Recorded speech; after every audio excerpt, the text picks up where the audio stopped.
Kad išija se zapali nogu, najgore što možeš napraviti je istezati živac. Živac se ponaša poput užeta. Ako ga previše istegneš, posebno dok je upaljen, stvaraš još veće povlačenje i upalu. Pa baš iz tog razloga je pametno izbjegavati ovakav tip istezanja. Zato, umjesto agresivnog istezanja, cilj je naučiti živac ponovno kliziti i vratiti slobodu pokreta. Prva je vježba klizanje živca.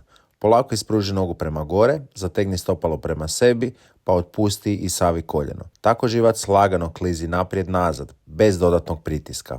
Druga je vježba mačka. Kroz lagano pomicanje zdjelice u jednu i u drugu stranu učiš kralježnicu segmentalnom pokretu, što smanjuje kompresiju i otpušta strukture oko živca. Treća je istezanje kvadricepsa.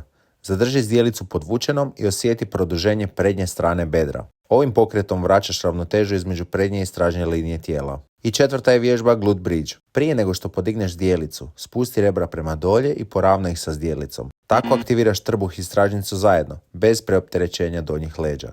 Tijelo se uvijek pokušava zaštititi, a tvoj je zadatak naučiti ga da se ponovno osjeća sigurno kroz pokret. Ove će vježbe pomoći mnogima od vas da se krećete i da se osjećate bolje. A ako želiš razumjeti što pokreće tvoju bol i kako je kontrolirati, preuzmi besplatan vodič Tijelu plamenu. Link za preuzimanje nalazi se u komentaru.